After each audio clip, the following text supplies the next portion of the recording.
All right, welcome everybody to the HVAC 2.0 show. I'm Nate Adams, the CEO, and tonight we're going to do something a little different. So we've been doing the open mat format for a little bit here, where we kind of bounce around various ideas.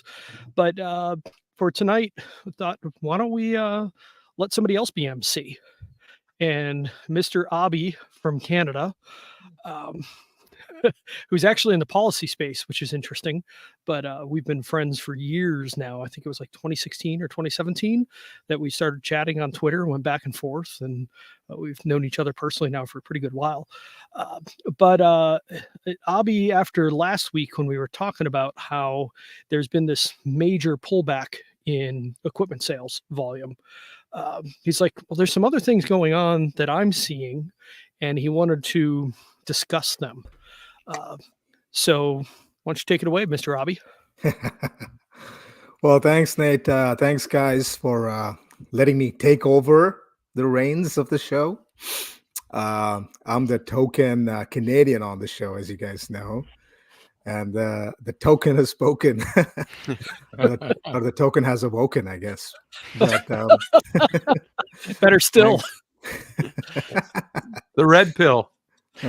So thanks for letting me step up to the plate and just have a discussion. So I want to preface this by saying, so this is something that one of my nieces, so my friend's kid, she was 8 years old at the time, and I was helping her parents put some stuff up in their backyard or whatever, and she said this quote, and it's almost like my life mantra right now, and I even put it on my work, see like a cover letter and things. And she said, which is I think quite a profound quote, is I think she said, I have some ideas. Of course, some of them are goofy, but there are problems and I want to try. Right? Isn't that great? Like, kids see the world in such a beautiful way that I think I don't anyway. And so that's my perspective, is that I'm not an HVAC installer, although I have benefited hugely thanks to a lot of you guys and a lot of folks who are probably listening in, like Donald Baker here in Winnipeg and others who have taken me along on ride-alongs and welcomed me into your life and your work. And I've been observing on the sidelines and I've been noticing some trends, and I wanted to come here and maybe chat about them, maybe get your feedback on them.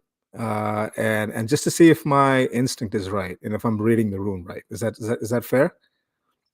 Absolutely. Let's do it. Fair. Yeah. So I think one of the things I'm seeing is, it seems to me like this is a really exciting time, or perhaps a very interesting time, to be in the residential HVAC space in both in the US and here where I live in Canada. And we started the show last week. Can you go to the next slide, Nate? Absolutely.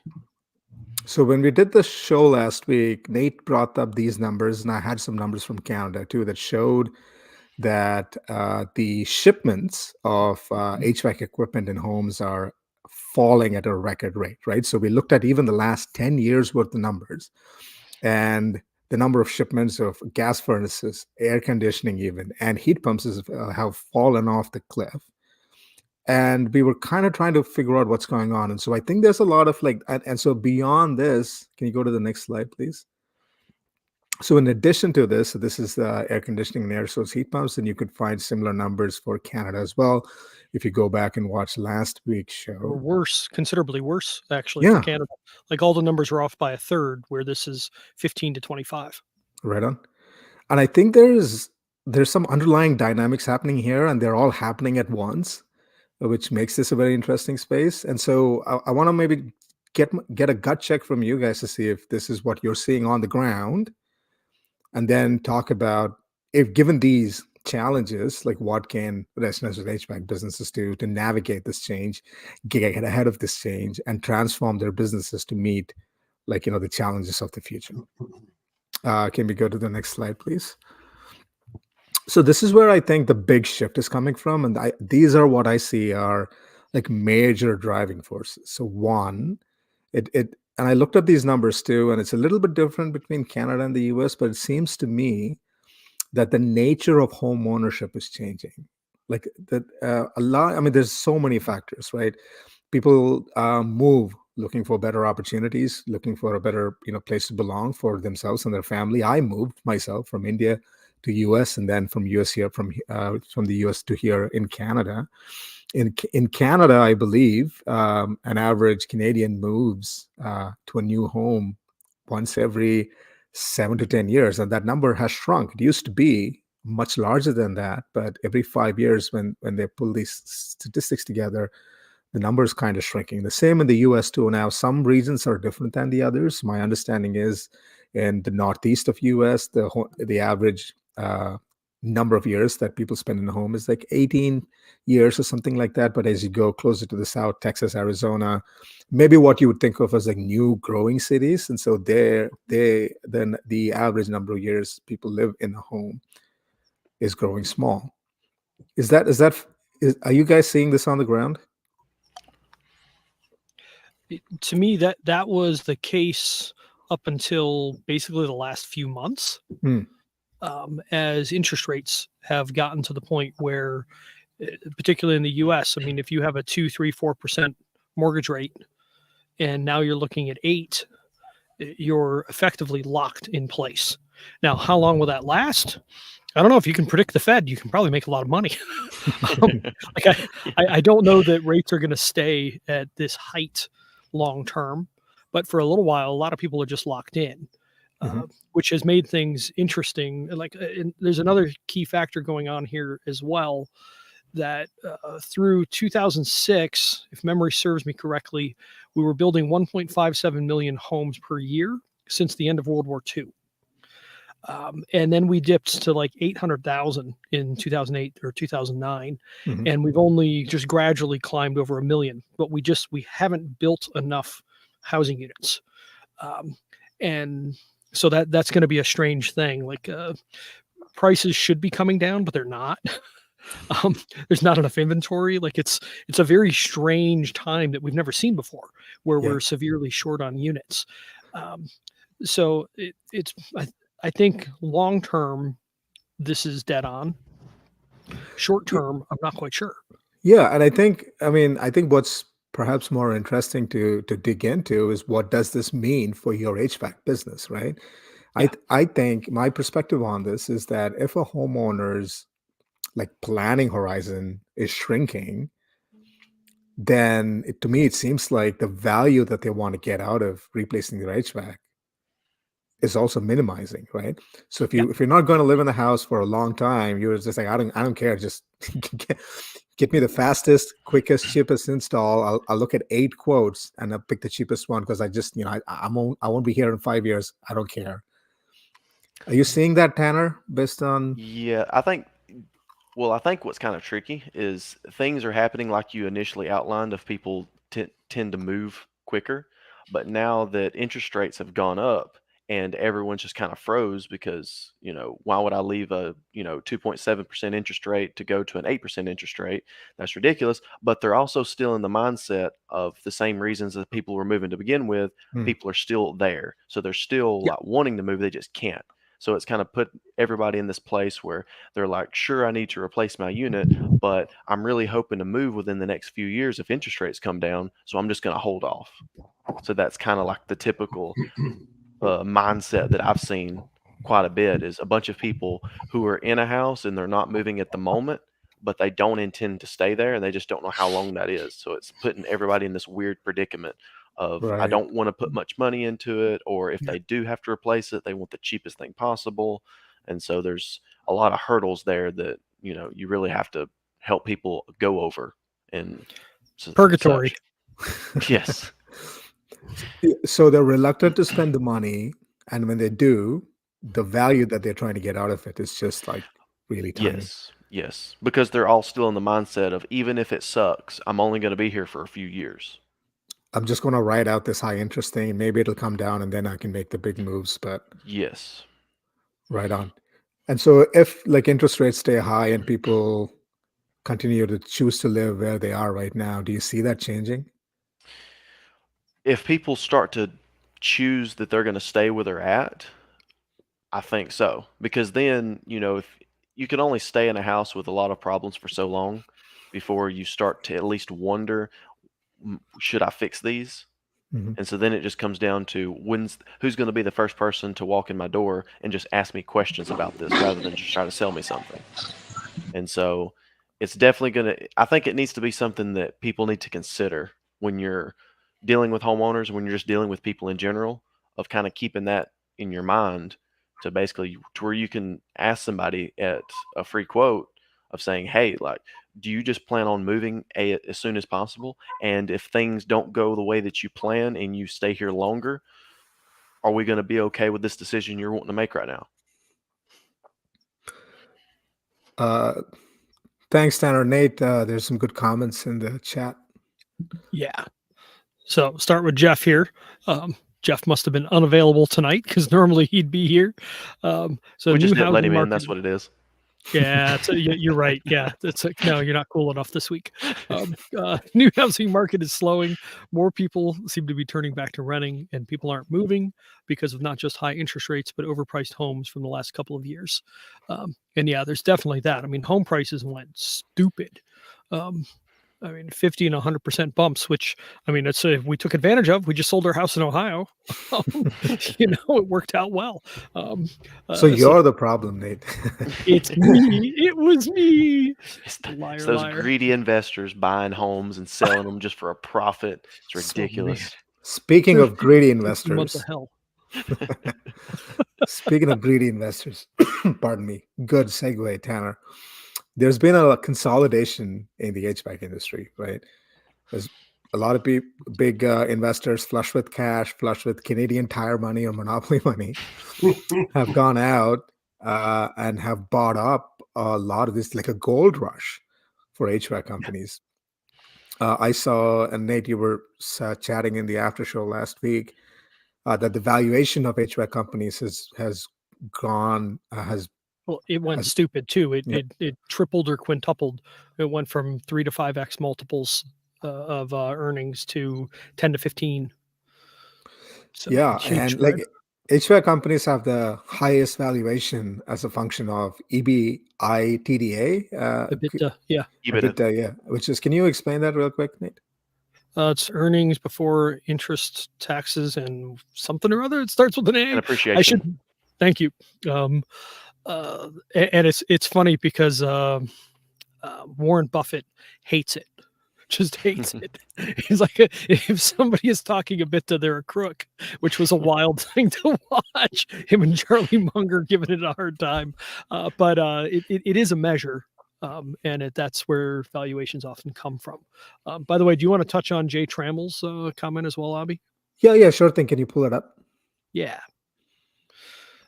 So Jason Trammell was saying, I don't see the downturn, but I'm a small fish. I also don't recommend replacement until it actually makes logical sense versus honest repairs. And then he followed up with, there have always been can I just get one more year out of my system, people? And there always will be, and that's fine. And yeah, he's right on that.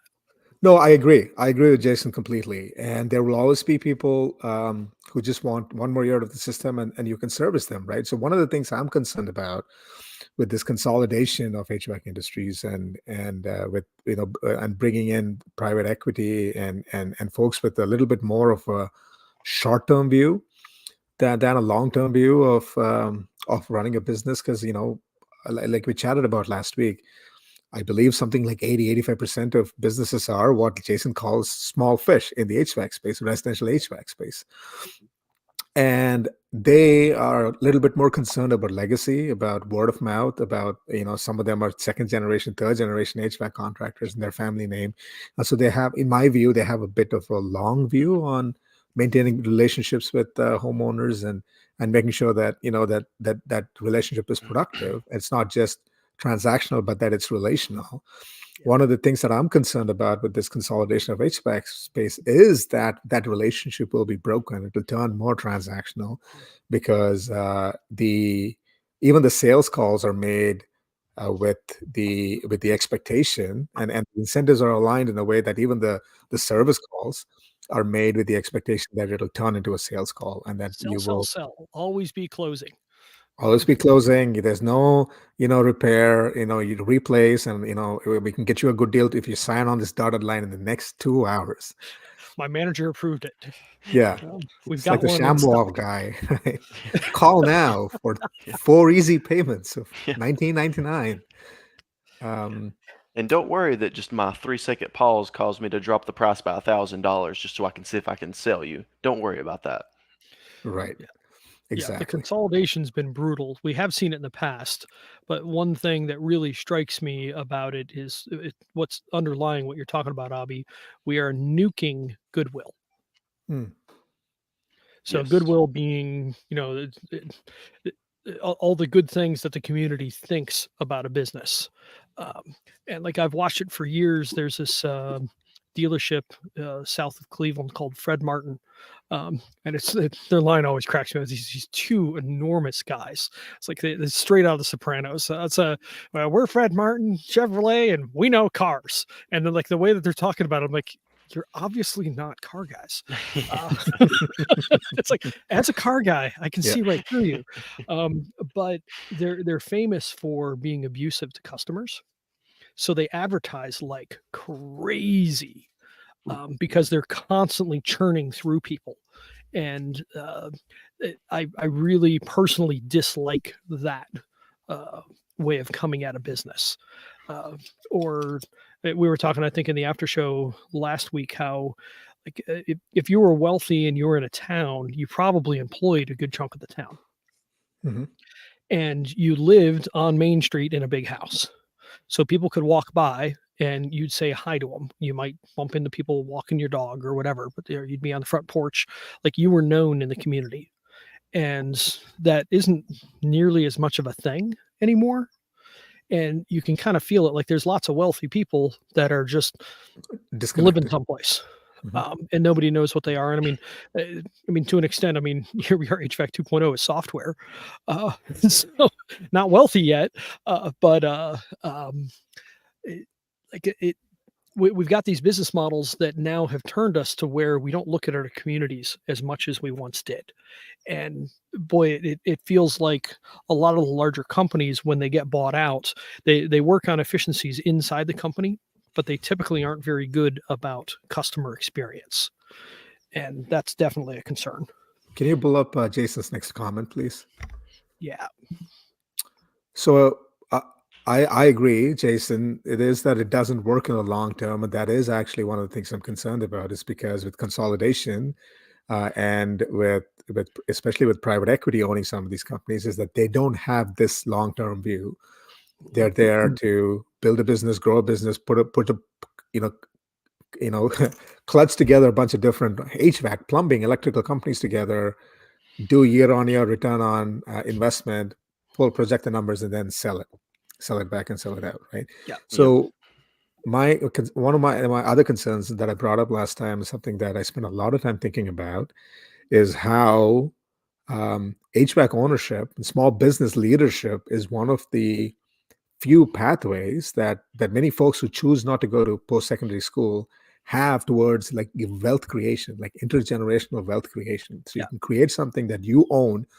Maybe you can pass on to your kids. Maybe you can pass on to the next in line, or you maybe can pass on to someone else that you hired, right? And so that like progression and that leadership in the, like you were saying, Nate, in the community, and being a leader of business, creating wealth, those pathways, my worry is that they'll shrink up as and more of this consolidation happens. Sure, you can go work for a company and earn a wage and probably make a good sales commission, things like that, but it's not the same as like owning a business, being a leader in the community, right? And creating wealth. And those pathways I worry are drying up. Is that a fair thing to be concerned about? So I view this as more of a short term than a long term problem, because like private equity is generally, like they just extract value. Ben Reed was talking about that. They're extractative. They don't add anything back in general. So I mean, like they killed Sears and Kmart and Toys R Us and like a bunch of these things. But you think about those companies, can you open up and compete with Toys R Us or Kmart or Sears? Not easily. Like maybe in a small town on a small scale, but in HVAC, can you open a small HVAC company to compete with a big guy all day long, Absolutely. including Sunday? Like that. So there's a limit to how far it can go. But it's funny. Machiavelli comes to mind here. Hmm.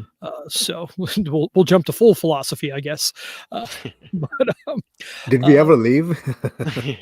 yeah. Well, but I haven't quoted 17th or 18th century Italian yet, but Machiavelli was like well, it's funny. So the prince, he wrote that not because it was necessarily what he thought, but it was because the prince that he was writing it to was too stupid to be able to handle the nuance that he would prefer to give him. And essentially, the prince says it's better to be feared than loved. Hmm. And so that's that feels like how a lot of private equity ends up working. But I call that a really good medium term strategy because you're going to get stabbed in the back by playing that game. It should watch all of your, Banana Republic type countries, your despots. Sooner or later, they get killed and taken over from. So I think there's the same sort of dynamic that will play out here in time, but it's obviously not going to be murder, but um, in destroying enough goodwill and then seeing significant drops in sales. And then cutting margins, trying to chase sales, I think there's going to be a fair amount of spiraling downwards because the PE does really well in times of growth, but doesn't do nearly as well in times of decline, which is what we're coming into. I mean, it just is, and it's not like it's a bad thing. It's just we're going to have 3 years of this, and it'll turn back around. 4 years of this, whatever, or it might be a year. But the private equity is likely to turn around and get bought back out Mhm. if they don't make sure that they're taking care of customers and also moving to where they're paying more attention, like what we talked about last week, to repair, not replace, offer genuinely good repair options, which the hardest part of that is, and that relates back to number 4 here, the gray tsunami, is can you find enough good service techs to service your clients? And that's a legitimate challenge and Mhm. will be for probably another 10 or 20 years. So there's all these various things, but I view this as a Machiavellian cycle. Um, I don't see this sticking long term because you can create a company and compete tomorrow if you want, where a lot of the other businesses that private equity has taken over, you can't just jump in. And with That's the it. right mindset, you can be extremely competitive. Oh So Because yeah. what does that look like, Tanner? in regards to what exactly? Just as To a whole? of being like you're a, let's say you decide to open an HVAC business tomorrow in your community, right? And you see that there's this kind of sort of consolidation in private equity happening. Um, how and you can say you can be very competitive. So what would that look like? Well, I think at first it comes to recognizing what's likely to happen. And so if you have one of these massive companies, well, you ask anybody, "Hey, what's the problems with these? Mhm. What's the taste left in people's mouths after they've dealt with these companies?" And you already know that. So then just take that. Let's say it's okay, well, homeowner has work done, they're dissatisfied, the people that was doing the work didn't really know what they were doing, they had very poor customer satisfaction, like all these things, and go, okay, here are the points that they're really screwing up. So I'm going to do this really well. And since I'm coming Mhm. from more of a technical perspective and a technical background, I already know the work itself is going to be a lot better. It's a lot more difficult to manage a massive company with a bunch of workers who are very ill qualified. It's hard to Trained. damage control that.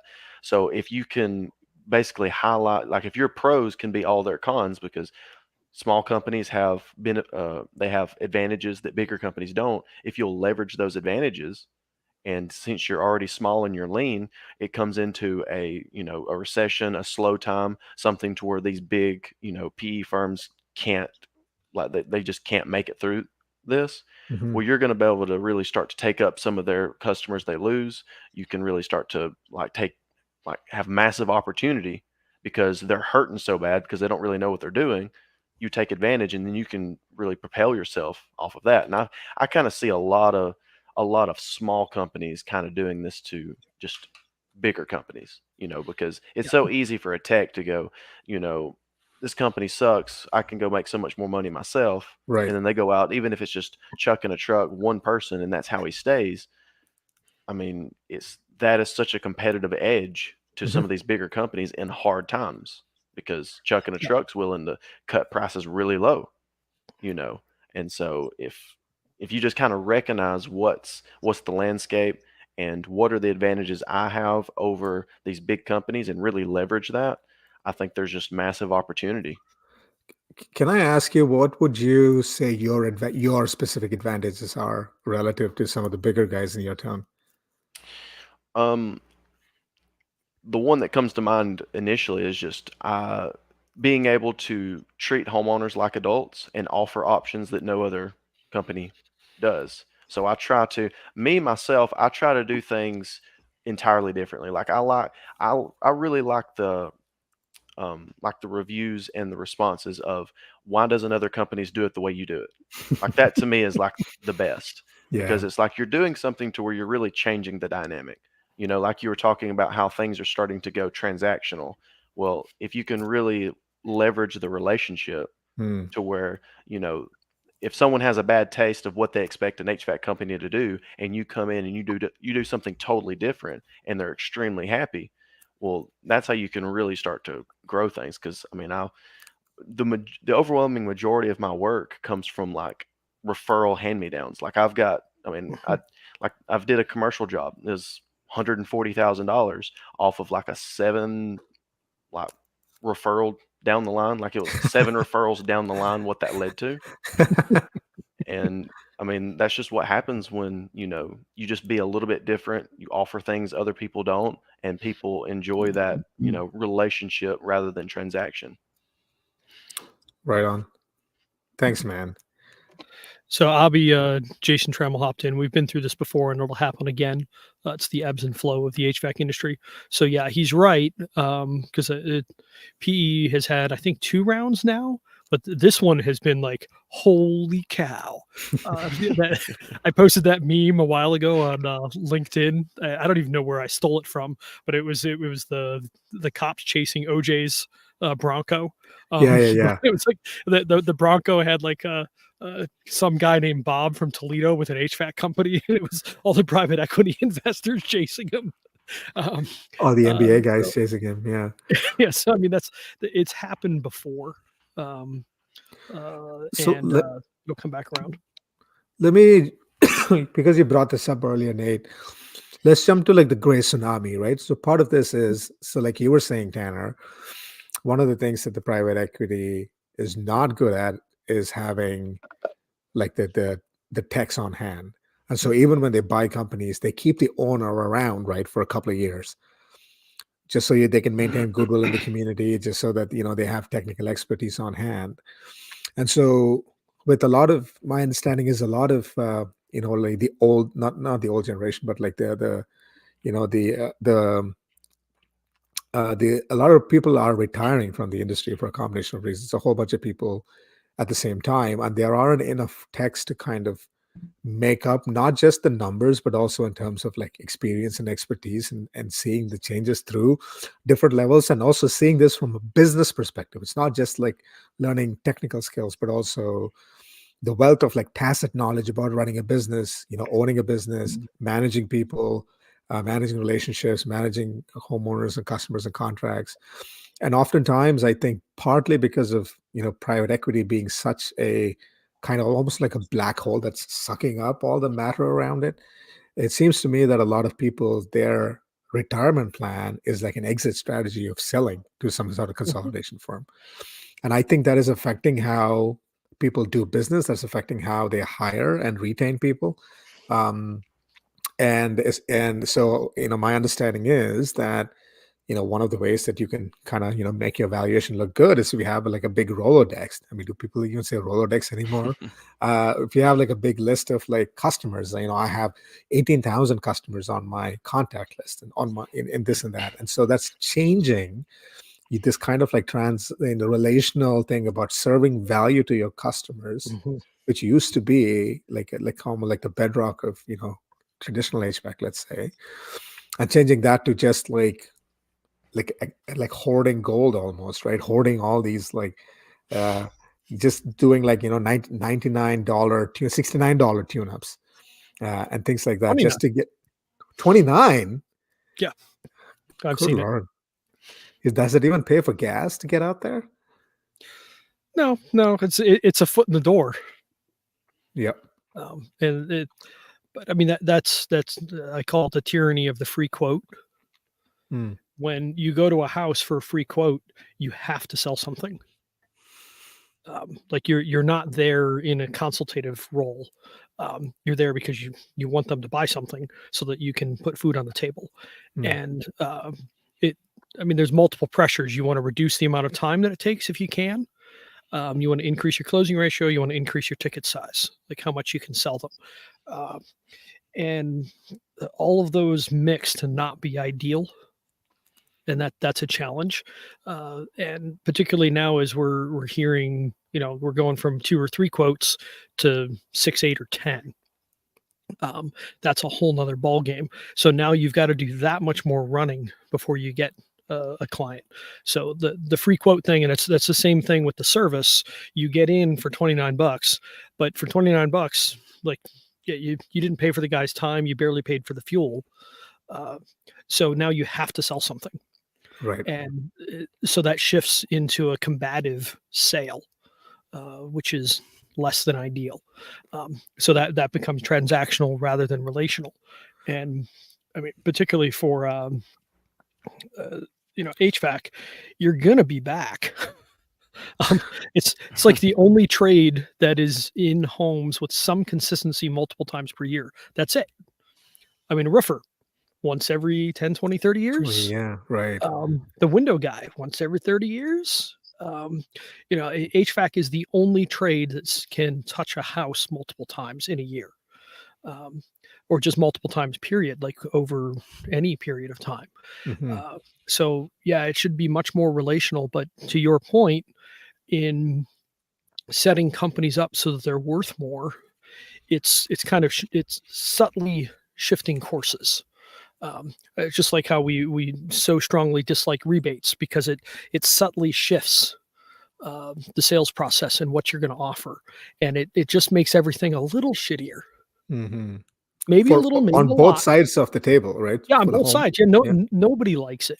Right. Um, and the ironic thing is, I mean, with what we're building in HVAC 2.0, we're trying to show that you can do good by doing good.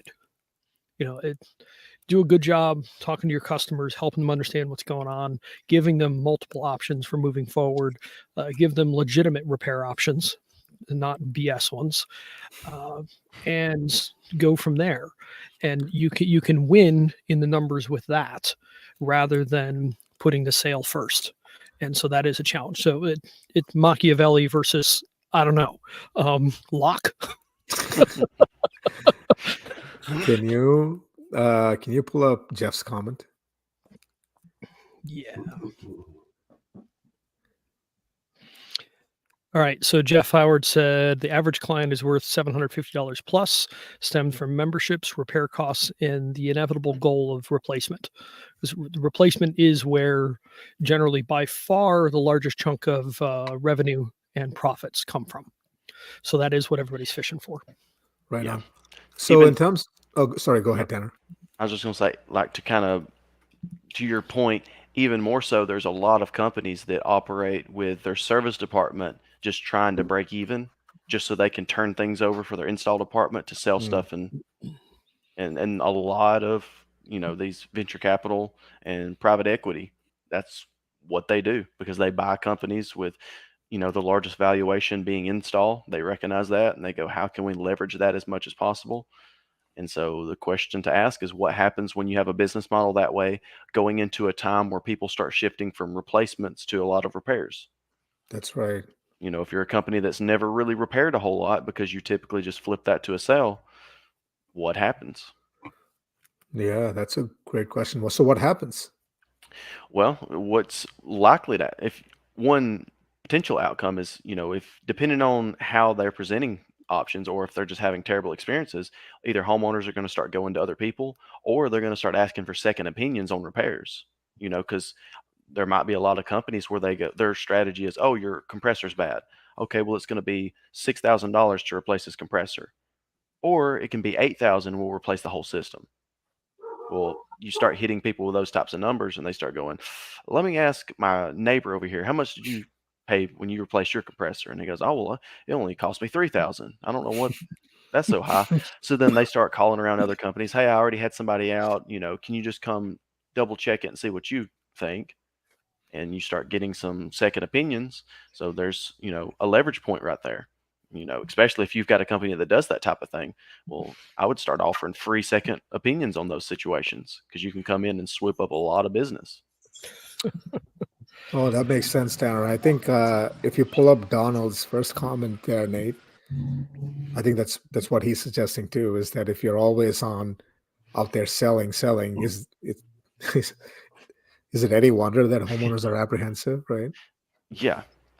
Yeah. Well, and it's causing people to have a really bad taste in their mouth for Yep. HVAC people. And another thing to also think about is, imagine all of the new homeowners who have their first time having a house. They've never really dealt with contractors, and the very Right. first contractor they're dealing with are these, private equity HVAC companies who are just, in their eyes, they're being ripped off. Mm-hmm. So if you come behind somebody like that and they've already been burnt, you're going to have some homeowners who are going to be extremely apprehensive, and they're going to be extremely skeptical of you right from the get-go, even though you've done nothing yet. But it's all because of the taste they have in their mouth. So, it's going to also take keeping that in mind when you go to people's houses, when you're having discussions, and why you really need to ask questions and why you really need to be genuine and such. And those types of things is what can really shift stuff. Right on. Rady, can I ask you a question? I know you might be out and driving, and if now is not a good time, I can come back. I'm here. Thank you, sir. So really, are you seeing this stuff we were talking about at all out, out and about when you're out doing your calls? Like, are more people just asking for a replacement than a repair than a replacement, and how are you navigating that? Yeah. The truth is that I am seeing that. A lot of times, what happens with me is I get sent out to a place and they still end up asking me about repairs, even though I have nothing to do with that. And so, what ends up happening is, since I do have a background in service, I usually try and pivot. What's the problem? What's going on? And what I end up finding out is the same thing, what we've been talking about right here, that, there's a high price to pay for the repair. And we work in a company where it is, we're a mid-sized company. Mid-size, I mean, we're almost 5 million. We're 4.5 million. That's what we're going to hit this year. And dramatically within the last 2 years, the cost of repairs has increased. And what that means is just what someone was saying a few minutes ago, that when you get to this, there's eventually going to be a place where they're going to go and find someone else. Well, we had that happen the first 7 months of this year. And so what I do is I try and offer them, some sort of understanding about which way they could go. I offer them, of course, some consultative approach, and I offer them, whatever the repair is. I, tell them what the repair was going to cost, and if they ask me what should I do, we go back to the original questions, the 4 questions that we always ask. It's interesting because this really is happening in the church, and I'm not trying to make this about a church thing, but in the church, we're experiencing the same thing. If you think about it, there's a lot of towns that are small towns that have churches that have 3,000 or 4,000 people in them. Well, that used to be a mega church. And the reason why it's that way is because someone has something for everyone. And so you see smaller churches drying up. You see relationships drying up, just like you do in HVAC companies. When you Yep. see relationships drying up with customers who have been there for 30 years, then what you ultimately get is customers that are dissatisfied, and they'll jump ship in a moment. And that's, I know that was a lot to say. No, that makes sense. So what you're saying is, as the relationship between the homeowner or the contractor turns more and more transactional, then it'll be harder and harder to hold on to the customer because they'll just jump ship. Yes, that's what I'm saying. Right on. Hold on for 1 second. Yep, sure thing. So Ken, can I ask you? So Ken is the elder statesman of HVAC 2.0. He's like the Yoda. Well, he is part of the gray tsunami. Wow. That's a lot to live up to. I only ask you this, Or Ken, not. because you are you did go through, if you don't mind me trying to attempt to explain this, but like you did go through a transition, right, in your business and your company, and you're looking for a soft exit, and to you've been in the business for 40 years, and you're looking to spend more time in Canada, as it were, Yes. in your retirement.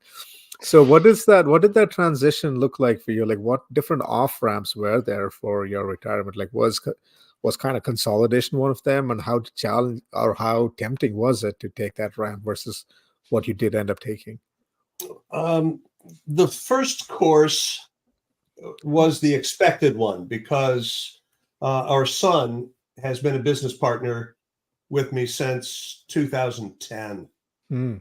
So the expectation was that he would take the business unless a buyer was found for the business, which would then free him and his family to look for a climate that they preferred to that of southeastern Ohio. There was no one forthcoming with a worthwhile offer to buy out both of us. So I retired at the beginning of the year. He is buying me out, which does give us freedom. I'm still able to be their consultant and occasionally an on-call serviceman. From the standpoint of the business, the gray tsunami, they do not have a technician anywhere close to my caliber Yeah, or I bet. experience. Yeah. And that's why I'm first call tech support, then it's manufacturer tech support or distributor. Mm-hmm. As far as a business transition, that was the course we took. I'm not sure if you have another part to your question. In terms of, that's fairly common, is it not, to keep the original owner around, regardless of whether it's you're selling to someone else or if it's consolidating, just to help with the transition, not just in terms of business technical transition, but also in terms of like just all the knowledge, holding all that knowledge that you do. Is that fairly common? From the descriptions that I've seen online, that's usually the case. The former owner is expected to stay for a period of time. And after that, he'll be a free agent.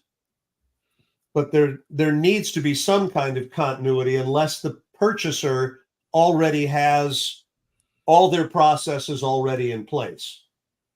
And that's not always the case. Right on. Thanks, Ken. So Sure.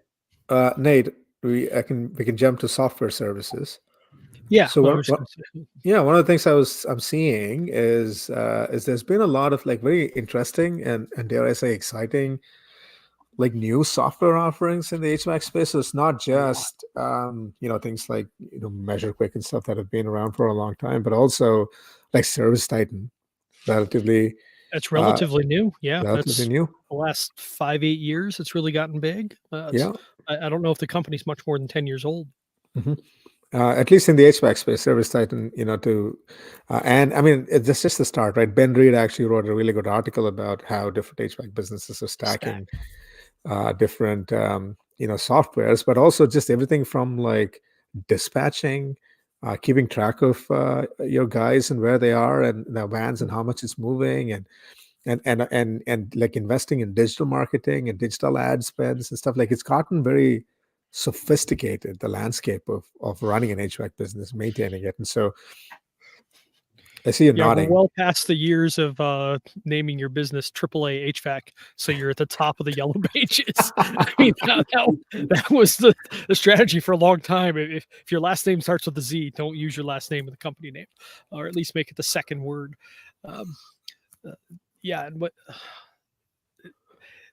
this is one of the big challenges, because so I think there probably should really be a fifth item on here, Mhm. which is that equipment is changing significantly. Because I mean, single stage equipment, you've probably heard me say it. Like, if you could go talk to Doc Brown and get the DeLorean and bring back a guy from 1955, he'd have a couple of weeks of culture shock and having to figure out, what the hell a circuit board is. But once he Yeah. got beyond that, it'd be like, it's all the same stuff. Right. And if it, I don't know, like I feel like, so we've been past 2015 now, and there's no flying cars. I want my money back. Coming out of Back to the Future. Yeah. But I think that guy would be fine. But now that we're moving into inverter equipment, on one hand, different blower motors on the other. And then we're moving to higher and higher efficiency equipment, which we've talked a number of times in the past, how that's being hard on dehumidification and likely setting us up for significant customer problems with moisture moving forward. I think that's a fifth thing in here that's really shifting, and that comes back to the sophistication that you're talking about. Mhm. The guy from 1950 would come in and say, "Holy cow, this equipment is brittle, fragile." Yeah, I would say it's fragile. Yeah. Why do you make the Like- evaporator so big? Yeah, right. Holy cow, this stuff is terrible. I want to go back. Right.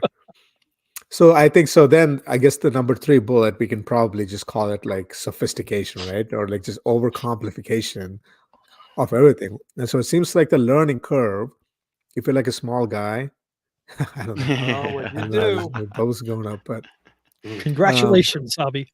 I finally 45 minutes into this, I made a good point, I think. Zoom thought so. So I I just think felt bad for you. We'll give him this one. I'll Over take it. sophistication. He can't pronounce the word sophistication. Wow, let's give him some balloons. Zoom's just making fun of me at this point. See, sophistication, unnecessary nonsense, right? Stuff like this fluff that doesn't add anything to. Yeah. So, and it's the learning curve seems to me very steep. Like, Service Titan is what, like $300 to $400 per user per month or something like that. It's a lot Yeah. of money, whatever it is. And it from what I hear, you need to have 1 or 2 people full time in your company just tackling that. Right. Which means you need to be about the size of Reedy's companies, like 5 million and up, before you really want to bring it in, or else it'll crush you. And then there's other, And you good want to really solutions. lean in. Like you Yeah. you got to halfway. make the decision that you're not gonna mugwump it. Mhm. Mugwump. Is that a Ted, every so often you come up with a word, I'm like, what the hell did he just say? is that a New York slang? Yankee slang? Is that what I'm hearing? No, mugwump. It's that famous bird. It sits on a fence with its mug on one side and its wump on the other. It's very important that we don't, as an HVAC professional, that we don't lose sight of the humanity of the people that we're dealing with, or the humanity of ourselves or our employees. Mhm. And really, when it becomes all about numbers, what begins to happen is that we think of our people as numbers, and we think of our customers and our employees as numbers. And the number thing, it doesn't really matter at all if you begin to lose those numbers, because that's eventually what's going to happen. That is a good point, really. That's actually where I was going with this, is that it seems to me that, when like your kind of like your value pie is shrinking, right? there's only one of two things you can do, is what you always say, Nate. And one is you can innovate. Two is you can increase, your value. Three is you can just like squeeze every last bit of like Drop the price. life out of things, just in the name of efficiency, right? So you track all these numbers, like what's your, like hours on road versus dollars you bring in, and like all of these different, like very sophisticated, ways of tracking, and that's enabled by, software and things like that. I feel like that's just squeezing the life out of an industry that can provide actually like what Reedy talks about all the time, not just like monetary value, but like like a sense of purpose and identity, and the feeling that you're helping people, feeling that you're helping set up businesses, that you're mentoring somebody, that you're being a leader of the community, you're helping people when make good decisions about their homes and things like that. Like those things of value to a lot of people are squeezed out by like this kind of like race to the bottom on chasing efficiencies that are in large part enabled by your ability to software and tools. And so it creates like for you to invest in all these softwares and stuff, and then once you have it, like like Ted was saying, you need to commit to it. And now that drives, rather than it being a tool to help you be better at your business, that these things drive how you actually do the business, and you squeeze life out of your company and your people. I don't know that you could actually lay any responsibility for failure of the relationship at the feet of technology. It seems to me more a problem of process.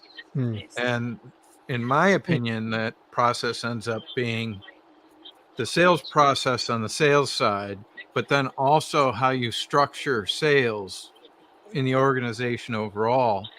And one of the big problems I see is when you have selling technicians, because the relationship between the technician and the homeowner tends to be that same relationship that you look for with your car mechanic, Avi, where you go there and you're like, I know that you are a subject matter expert at this stuff, and I know that you value our relationship, that you're not going to be abusive to me and take advantage, that you're going to charge me a fair price, and I'm happy to pay that fair price because the relationship has value to me too, and I want you to be around. And I think people understand this more now with like the Walmartization of everything, the idea that you have actually a familiar face. And this actually is good process. Good process is the same service tech is assigned to you, so you see the same guy every year. So on the one hand, you can do a bad process with your service tech where they're strongly incentivized to sell you things that you don't need or sell you things prematurely. Right. Yeah. Because you've baked that into their compensation. And then on top of that, you haven't created a structure of relationship where there's over time, there's a familiarity like you have with your mechanic. Every time you go and do your oil change, you pay him $80 to do an oil change instead of going to Quickie Lube for $40, because you want to be sure that he keeps his doors open. And so that's the value add that Nate's talking about. I agree with you, Ted, and let me maybe just see if I can rephrase this. For a lot of businesses that do not have a process, I think they invest in software because they don't know what they need as a process. And once they invest in the software, that software ends up driving the process, or tools, rather than using the software as a tool in the process that you already have to improve in managing your process. So they're sort of blind man bluffing that they have a process, or they're thinking that the software is going to provide the process. That's a really great point, because people are buying software and then they're like, okay, so how am I supposed to use it? What do I do now? What do I do now? All the time we're seeing, and it's interesting because that's probably the frustration that we had that caused us to build our software, because the software is about process. Well, it's funny, Ted. Do you remember Peter Trost of Energy Circle? It was like a decade ago or so now. It's like, all right, so what CRM can we use for home performance companies? And the conclusion was there is None. nothing that's good. It doesn't exist. Oh my and God, that was frustrating. it was. It's like, so how do we actually track this and do something through it? And like there was no way to hold it together. And that was part of the genesis of HVAC 2.0, which started out as Home Performance 2.0. But speaking of which, Jay Trammell put in here, I dropped 50 grand on home performance equipment and training and realized after about 3 years that I could have historically just made more money doing repairs and replacements with a pen and paper. So that kind of ties all of this together. Yep. We're all out there kind of in search of a savior of sorts. Like, I don't know what to do next. I'll just try this. But it's oftentimes not done with full understanding or commitment. And that's hard. And we're all guilty of that. And like we can be extra guilty now, frankly, because there's an app for that. You know, you can download something for nothing or $10 and try it and see if you use it and if it sticks. But Jason is not the only person to have that kind of experience. Home performance has put a lot Myron of people out of Ferguson. business. Or yeah, at least it set them back significantly. So yeah, I wish Robert Brearley was here. He's got like 30 people in Oregon that he knows of that were put out of business by the home performance program. Yeah, there was some crazy stuff that happened there. Nate, do can you go want to to the next? Don's comment here? Oh yeah. And then we'll come back to Jason's second comment. So Donald Baker saying careful slamming sales techs, a service tech. So I should say, Donald, I don't view you as a sales tech.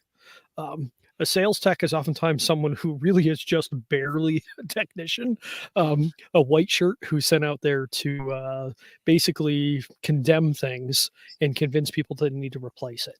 And they get paid a sales commission. Yes, and they get paid a commission. Oftentimes, it's and it might be a significant portion of their income. More than significant. I mean that could be 80% of their income, pretty easily. So I don't want to say there's no way to do it, but we haven't seen it well executed very often. It's 59 minutes. If it works, it's because you've got a unicorn situation. Like Jay's. What was that, Tanner? Jeff asked, "What's the name?" I said, "That's 59 Minute Air."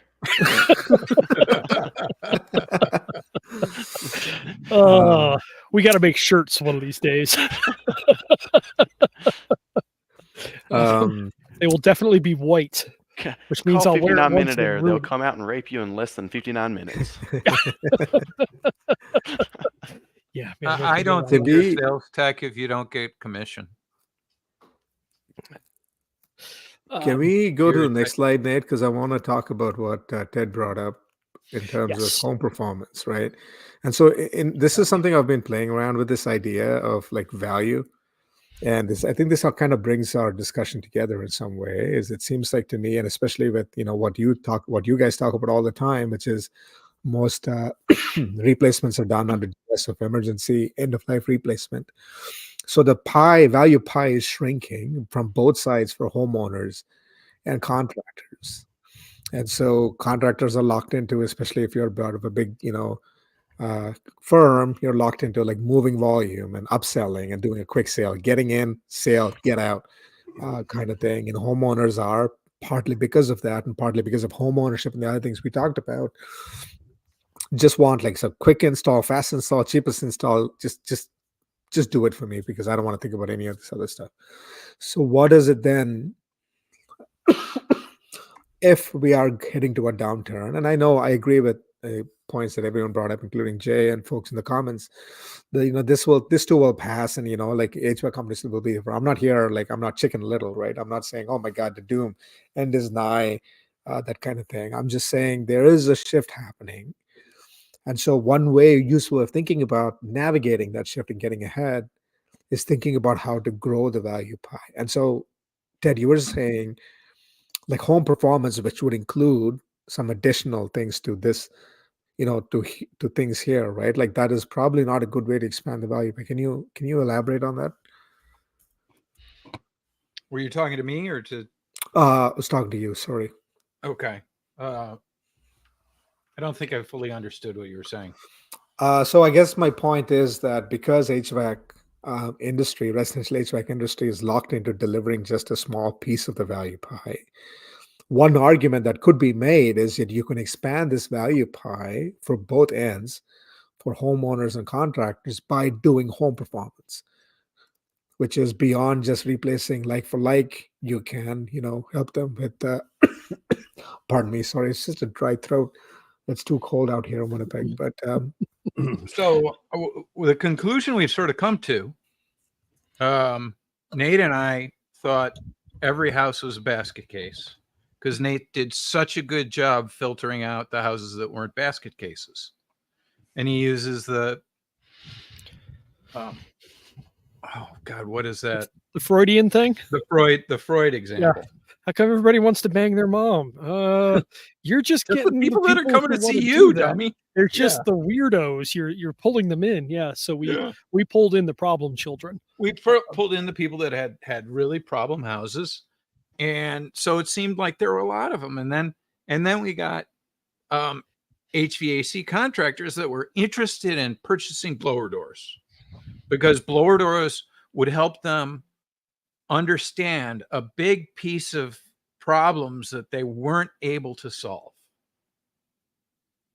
And they were curious and frustrated enough to make the investment in time and skills and equipment and learning Sandler. Like Sandler's not a small lift. Amen. So that experience taught us that,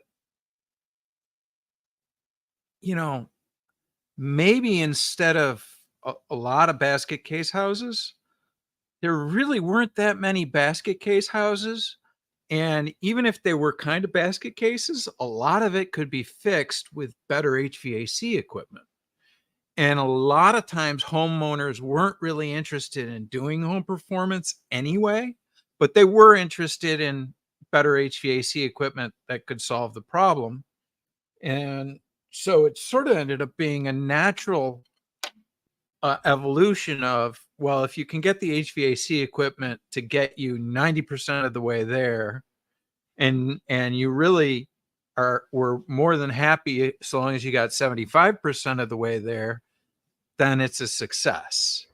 And if you got 70% of the way there, then maybe you need to do some home performance. But the amount of home performance that you're uncovering using this filtering process is really pretty small. And it didn't justify having home performance as part of the business. Jeff, a great example. He built good relationships with people that did quality work, and he didn't find enough work to keep a crew busy. But he found enough work that the owner of the business he was sending leads to was very grateful enough to do good work. And that was sort of the business that Nate and I had too, is we would build relationships with contractors that actually got a kick out of the work that we provided because they were interesting projects and very satisfying because the homeowners their lives were so dramatically changed that a lot of people were happy and a lot of people felt good at the end of the process.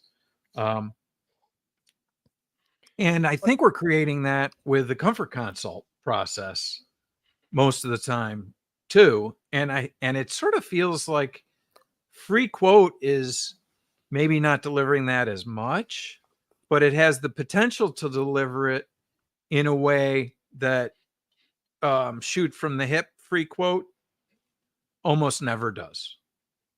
Shoot from the hip. I think I'd argue maybe half as effective as the comfort consult.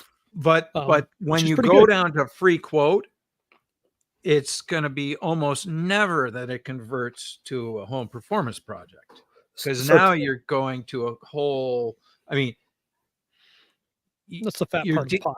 the pie get that same piece of the pie that's home performance has just it hasn't grown any, but the pies around it has gotten enormous. So I don't think, I don't know. So can don't I? see home performance. So if I'm understanding you correctly, what you're saying is that most homeowners don't know that they want home performance and don't want it, and 75% or a vast majority of what the value of the pie that you can get out of home performance, you can get out of just doing a good HVAC installation. Yeah, if I was to make it technical, I'd say you're not going to really have a need for home performance unless you have a 3 or a 4 to 1 layer. So if you have a 2,000 square foot house that has 6 or 8,000 blower door, then you probably have a high comfort quiz because you have rooms that are bloody uncomfortable. And if you want to fix those rooms, you're gonna have to tighten the house. Whether it's home performance or just sort of targeted air sealing, it depends. I mean, we think of home performance as comprehensive planning process, which is a pretty thorough diagnostics, energy modeling, multiple packages, Super nerdy. multiple improvements. You know, it's pretty heavy duty design, and then consultation. And it's too much training to be able to do that. Like I can see that a larger city like where Jeff lives in Indianapolis, or where I used to live in Cleveland, can support a few people doing the really advanced projects. But in general, like I'm looking at your homeowner value prop here, Abby, and like you've got solve comfort issues. HVAC can tackle that. Reduce mold, it can tackle that.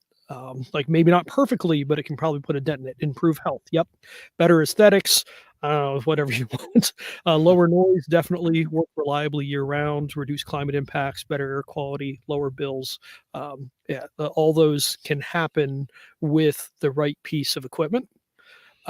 Now, like lowering bills, you may need to dive into some air sealing and insulation to really move the needle on that. So it depends. Are we talking 5%, 10%, or we're looking for 40? That's a whole other ball game. But you can capture. I mean, this messed with our minds because Ted and I both come from the shell. We come from home performance where we were like, oh, everybody should have home performance. Yeah, everybody needs this. Everybody wants this. You need to have a blower door, and we need to put together air sealing packages for everybody. And it's people just don't end up caring. Well, we were wrong. We've been wrong about a lot of things, and we were wrong about that. Definitely. It's a small percentage of people that actually want the significant upgrades. And part of it goes back to, Abby, your first point of people moving more often. So you don't see people digging in. I mean, if you worked for a Detroit factory, if you've ever driven around Detroit, there's a bunch of the towns there. They are the towns of the 1,000 square foot ranch. Yep. It's 1,000 to 1,500 square foot ranch, one after another, after another, after another, after another. And they go on for miles. And they'd put additions on the back.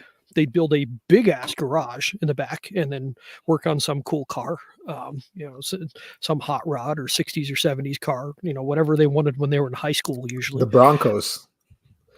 Yes. 70s Broncos all over Detroit. Yep. Yeah, there's a bunch of those. There's all sorts of things like that going on. But like those couples would die in that house. Yep. And now we have the culture of, well, you deserve this, and moving up. So yeah, we don't stick in houses very long. I mean, I'm personally guilty. A lot of it is we enjoy fixing houses up like a couple of idiots. But HVAC can tackle what we found with our guys, like Tanner has done a little bit of home performance, but a lot of times it's out of a comfort consult rather than a comprehensive planning process. And so it's not really whole house. It's low. It's like obvious, hey, you got a wet crawl space. We need to do a crawl space encapsulation. Yeah. It's a do no harm. like, and very seldom is that the wrong path, and it doesn't Yeah, need to be like redone. Jason says right Yeah. here. That's Yeah, Jason it said, ends up being pretty "Start with your obvious. homeowner." Yeah, So they're nasty. so it seems to me then what you guys are saying is that the most, I guess, productive way to expand this value pie for both, the homeowner and the contractor is some kind of like value discovery process, because I don't think most homeowners know that you can solve a lot of these problems when you make that decision about your HVAC. Yeah. Right. Right, and that's why we send stuff out before the salesperson and Right. create this Education. educational process that happens up front, and that educational process is based on interest. And if people don't have interest, they likely don't have pain. And if they don't have pain, they don't have budget, because people don't pay to make things that don't hurt go away. Right. Yeah. So I mean, people are willing to pay for problems they want to solve. Contractors are willing to get paid to solve problems. The question then is like there's got to be a process through which that value discovery happens, right? On both ends, that homeowners recognize there's a problem in the house. I don't know if a lot of people, unless it's an active pain, like daily, it grinds your gears. Like, I don't know that a lot of people really think that, oh, my house is a little drafty, I need to fix that. Like, maybe it doesn't cross a lot of people's mind I don't unless think it someone. does. Well, mean, and a lot of times we slow them down and force them to think about it. And this is one of the reasons I like to have them have the comfort quiz twice, because the first time they're asked the comfort quiz, a lot of times they go through it kind of sleepwalking. And then afterwards they're like, oh, now that I'm thinking about those questions, I want to change some of my answers. And then the guy shows up and reviews those questions, and the homeowner can be like, oh yeah, I was talking to my wife and we do have this problem and this problem and this problem. And so instead of these couple of problems being 3s, they're actually 6s and 7s. Some of that comes from people became aware of it during COVID when they stayed home more. Now that we're free to go out, they don't feel the pain as much, and it just moves to the back of their awareness until we bring it to their attention again. Right. And when they were at home, that what might have been a 7 turned into a 9 because it was fingernails on the chalkboard all day long instead of just when they got home for dinner. Or I think more importantly, when we're asking these questions, we are exposing them to the idea that maybe problems could be fixed. So they've that's just a good pushed point. them to the background. I mean, like, my furnace is noisy. My last furnace is noisy. My parents' furnace was noisy. So therefore, I keep furnaces asking are the guy noisy. about it. He says there's nothing I can do. Yeah. So I've just accepted it. So if you can't do anything about it, you just don't worry about it. And I think there's part of that. And I mean, a lot of HVAC pros don't really understand how many issues can be addressed with good equipment selection and commissioning. And so once you start connecting the dots on that, you're like, oh, okay, well then we can do something about that. And then what the dots connected for us were, we don't need to do nearly as much shell work, or basically hardly anybody actually wants to pay for the shell work, and we can get a lot done with the proper equipment selection and install. Yeah, and a lot of times shell work's not cheap. So you can very easily justify better equipment if you can avoid doing shell work.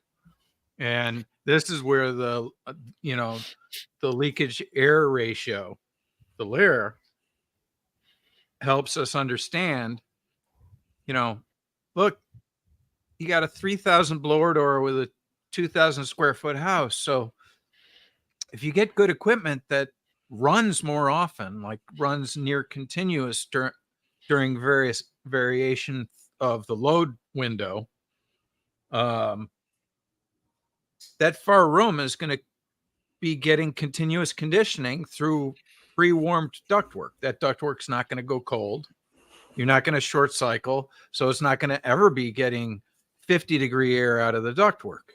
It's always going to be getting 80, 90, 100-degree air out of the ductwork. And so that room will be comfortable.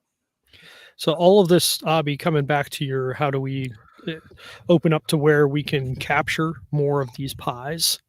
Because like you've got on the contractor side, they want more volume or move volume and quick sales. And on the homeowner side, they want it to be cheap and they want it to be fast. The curse is in the cheap, fast, and good. Good's not in any of this. And, you know, with 90% of systems out there having detectable faults, that's what we get. I mean, it's the exact opposite of coming out of manufacturing, and Six Sigma is one failure in a million.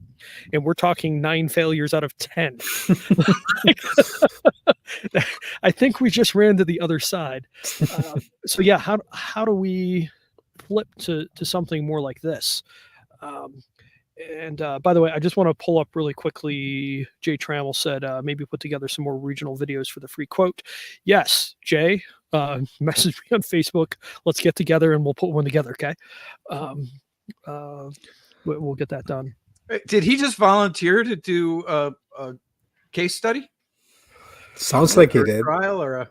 He may not realize it, but yeah. So Jay, we have a consistent rule. If it's your idea, you get to execute. So I'll execute with you. Yeah, it'll be your interviewer. How do you, Jay? How do you think I ended up here?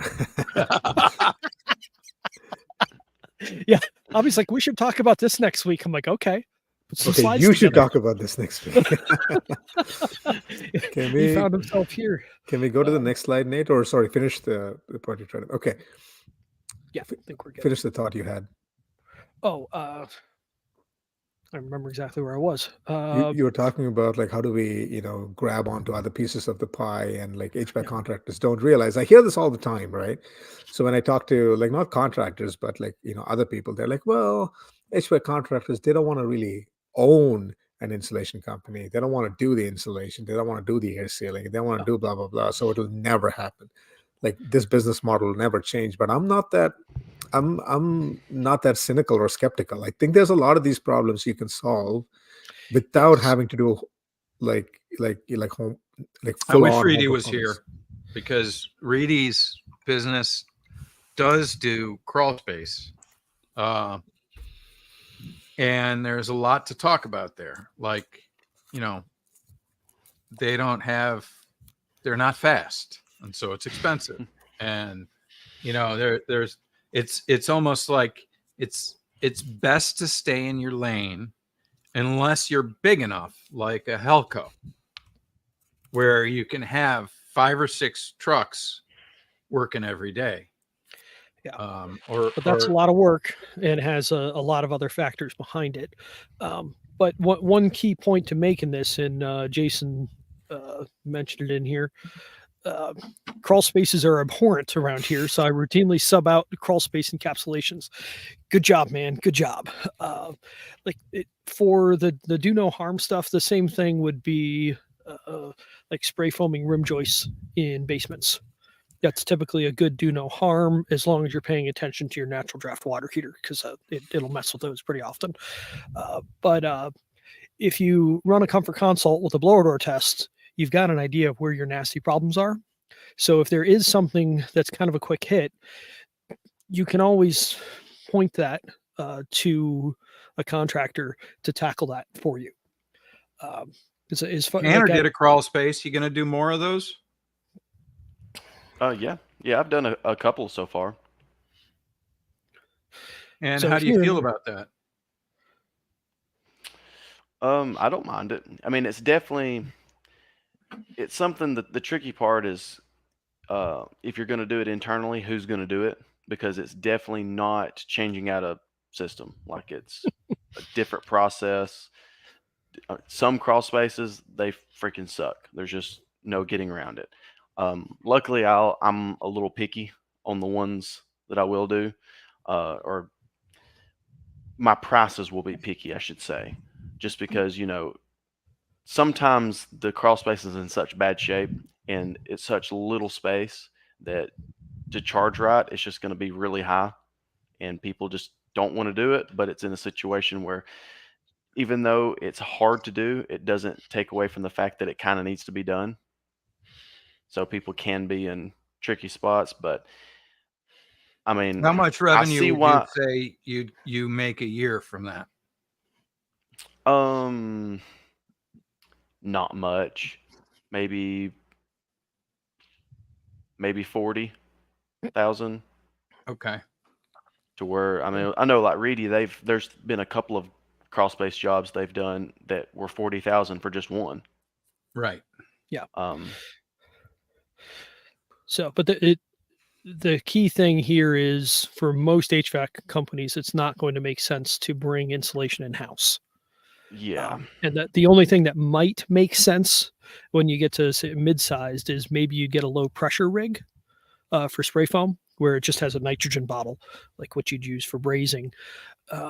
And you might do that, but the full rigs being 100 grand, and anything goes wrong on those, and it's $3 grand. And there's all And kinds of parts. you have to have a trained guy. Yeah. Or Yeah. And two. if things go significantly wrong because somebody's being an idiot spraying it, you can have all kinds of nasty problems that come out of that. So, yeah, it's going to be tricky. Chase said, done 10 to 20 of them, but I've got a company that'll do it for a third of what I do it for, and they do a good job. So Nice. there you go. Look for That's sort of partners. the where you- Reedy situation too. I think is like it's hard to manage the crew. It's not part of it does not mesh well with the HVAC business. Sorry, Yeah. Mark. So Yeah, it just doesn't in fit that well. in that context, Tanner, can I ask you, and then we'll go to Cindy's comment. Can I ask you, Tanner, like where does the crawl space encapsulation fit into your business? Like, do you see it as like something that helps you through shoulder times, or is it like, does it get you leads, or is it something you enjoy doing? Like what? Um, so I would say some of the times people will contact me like originally saying, "Hey, I know my crawl space is terrible and I've heard about this encapsulation thing and I'm interested." That happens a little bit, but it's very rare. For me, it's usually somebody gets a comfort consult and we're trying to delve into some problems. And then in the process of going through that, we go, "Hey, you have a vented crawl space. Vented crawl spaces suck. It's just going to cause problems." And so that just ends up being a pain point of, especially if it's a moisture issue. You have a vented crawl space, no insulation on the floors, a lot of leakage between the crawl space to the house. That's just a big source of humidity. And so that ends up being like, hey, here's something we can do among, HVAC replacement, or I'll kind of, it's also a good thing that you can kind of use for staging things. So like you said, for a shoulder season work, maybe it's the middle of the summertime and they need to replace their HVAC, but they don't really feel like doing it all at once right now. Well, you can be like, well, how about this in the fall time when it gets a little slow, we'll give you a X% discount if you'll wait until then, if you're interested in doing that, or something to that effect. Yeah. Lots of ways to Pipeline. skin that cat. Filling the pipeline, which is Yep. Yes. nice. That's comfort consults do that too. They fill the pipeline. Yes. Can I take this one? Sure, yeah. Take it Go for away. Cindy, that's a great question. Read it off, Ted. This is a great question. This is where we can possibly get back to those ranges. If the homeowner is intending to do some of the home performance work later, there may be a possibility of sizing equipment, as long as the numbers aren't too crazy, that would still fall within the range once they've tightened up the envelope or whatever was found in the rest of the building. Just a thought. Yeah. So basically, when we want to put that risk to the homeowner, and what we would say is, based on the way your house is, you can get equipment that's going to be oversized if you fix the house, which means that your house is going to continue to probably make you uncomfortable, whether you have oversized equipment or the right size equipment for later, which would be undersized for now. So would you rather be uncomfortable 80% of the time with oversized equipment and then have to replace the equipment when you fix the house? Or would you like to be uncomfortable 10% of the time, which means probably in the winter you got to wear a sweatshirt, maybe a hat once in a while. And then we put it up to them. And then, maybe you get lucky and the smaller equipment carries the house and makes everything comfortable. And then if then the weatherization ends up being optional later, for energy saving purposes or better control of humidity, some other reasons. So did I answer that question right, or did I leave something out? Feels like I left something out. Well, one thing I'd add, Ted, is we consistently say size to where the house is going, not where the house is. If you have any intention of putting something in, and Cindy, I mean, it depends on the house. If you're talking an older house that's poorly insulated, it's almost for sure going to be a different piece of equipment once the shell is fixed. But if you're looking at a newer house and the difference is between 2 tons and 3, if you can run a variable speed piece of equipment, you can at least cover a good chunk of that. So, I mean, I always joke, if you put a gun to my head, you need a 3-ton variable speed heat pump on top of a 60,000 BTU modulating furnace. That'll cover 90% of homes out there.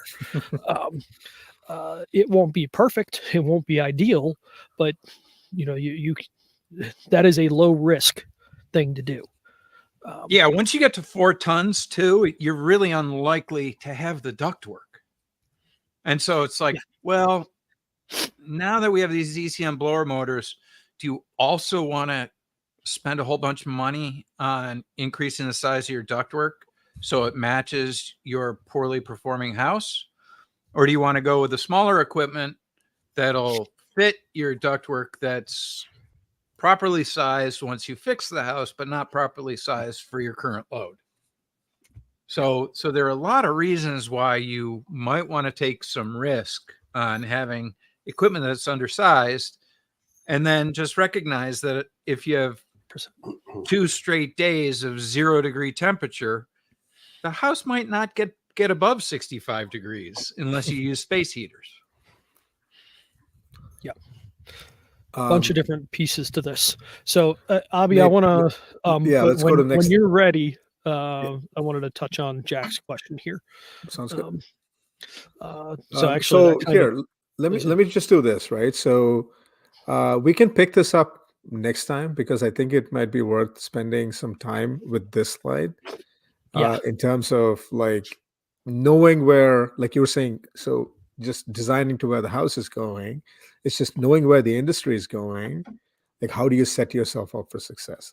So what I'm hearing, and you guys tell me if I'm getting the right, if I'm capturing this right, but what I'm hearing is that what you need is like a process, right? A process that drives value discovery at both ends, so that homeowner can discover the value that they're willing to invest to unlock in their home, or at least understand the risks of unlocking some of that value, and for the contractor to unlock the value that they provide to the homeowner. So that value discovery is a process.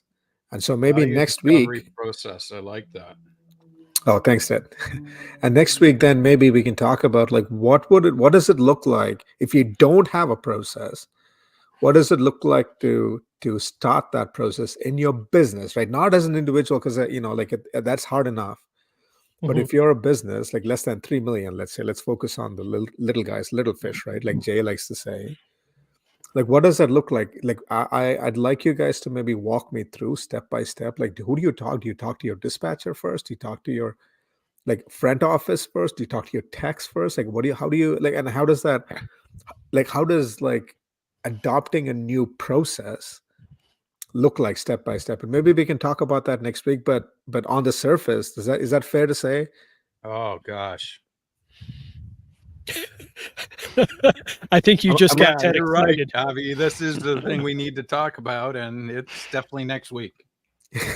Okay, good, thanks. Because I thought I was getting kicked out after 1 week. Oh, this is a power thing for him. He wants to be the leader from now on. Power is going to his Oh head. my God. You let the Canadian in You one know, time. These freaking Canadians. You know the Jeez. They There's only a- seem like they're nice. They still want to take over the world. Got Pinky in the brain here. Sorry. sorry. Well, so one little way Sorry. to go out on that point, I want to touch on Jack's question.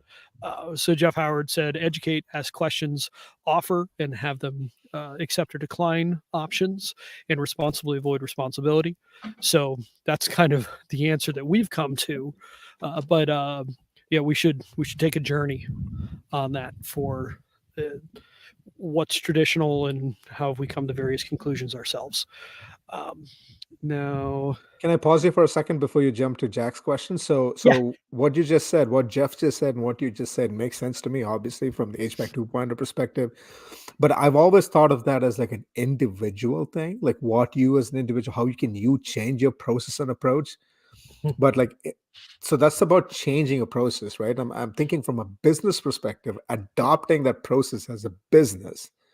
Like, where do you begin? Like, who needs to be informed? Like, when do you bring them in? Like, how long does it take?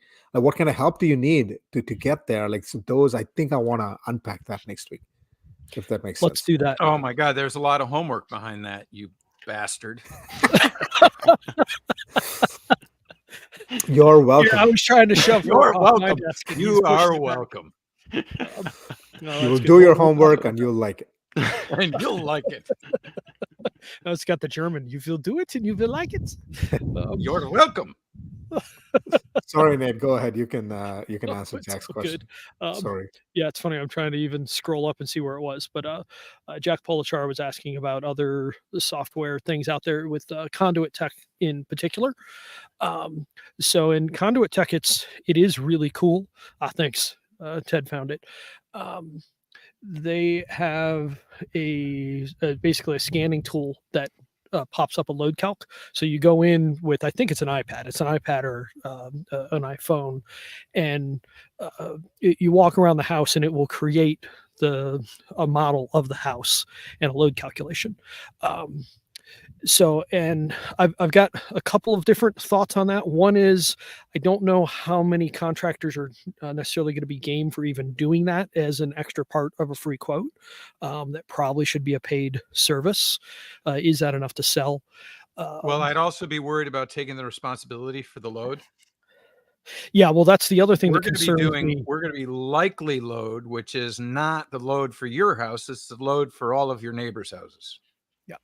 Yeah, so there's that, and it isn't taking energy use or blower door into account, in my understanding. It probably will handle blower door because it's manual J based, and manual J has an input for that. But yeah, I have a question there, but the early adopter in me loves it. I'm just wondering, how does it shiny scale? toy. Yeah, I love my shiny toys. I always have. So. And again, like we were talking about earlier, right? Like, we're not knocking on software. HVAC 2.0 is a software company. I think the challenge is that if you have a right process and the process, you decide that process needs a tool like Conduit, I think it's fantastic and it could be great. But from what you guys are saying is that if you don't have a process and you get some fancy new software, don't let that define your process, because then you're assuming responsibility. Right. You and should liability. still let the kitchen table define the process. Right. Yeah. And So have a value use discovery the process. software, build your process with the software, but focusing on the kitchen table. And kitchen table is where you have that value discovery process, right? The kitchen table. This is the church of the kitchen table. HVAC 2.0. Well, frankly, Abhi, all of this comes back to like the human relationships that we've been talking about. If software isn't enabling better human relationships, it's probably not great. So that's the challenge. And like I hate even thinking of 2.0 as software. I mean, technically, I'm the CEO of a software company. But it's not that. We fix stuff.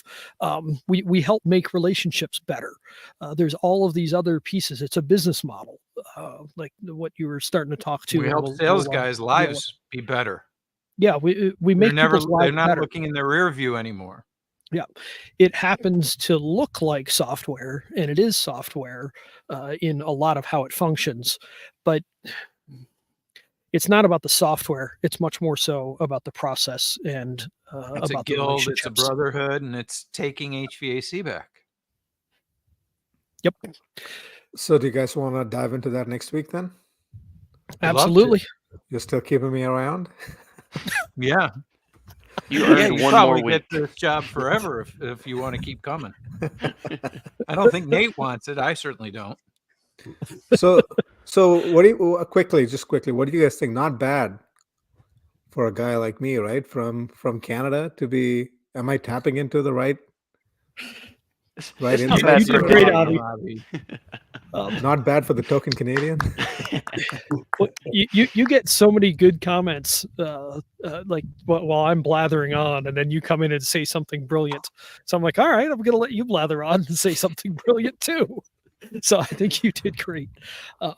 So thank Well, you for thanks being for game. having me, you guys. This means a lot to me. I genuinely like I won't be, because my day job is, right, I am a researcher and I work at a university and I write research papers and things like that. And I don't think I would have what I say would be nearly as um, relevant and tangible without like the boots on the ground perspective from you guys. And I really appreciate you welcoming me into your lives and into your space and into your minds and hearts and all those wonderful things. And Well, Joe glad to have Rogan you. of Manitoba. We know what you wanted to be. so not bad for a schmuck from Manitoba. So I appreciate it, you guys. Thanks a lot. Jay Travel said, "Puff your chest, Abby." Yeah, but it's also what you're doing here is totally critical from the policy perspective. So, as one who ends up dealing with policymakers and oftentimes wanting to smack them around because they have absolutely no concept of what our lives actually freaking are in the field. And so, I mean, my biggest suggestion is always get in a truck. Go ride along with some people for a couple of days and understand what their lives are like, and understand that you are not making their lives easier, you're making them harder, and stop doing that. So the fact that you are doing that from the policy front is excellent, and frankly is what should be a model, I think, for other people in the policy space. Right on. Thanks, man. And shout out to you and Ted and Donald, who's in the comments, for taking me along on these ride-alongs and helping me develop a better understanding of our world and the business. So After pleasure. party. Yep. All right, everyone. Thank you so much for coming. I am freezing to death, so I'm going to go move to the truck. I knew when the sun was going to go down, it was going to drop, man. It's got to be like 40 degrees out here. I'm shivering. So we'll see everybody next week, and we will continue the business model conversation that we're ending on here. Thanks, everybody. So after party, see you there. See Yep. See you over there. Right.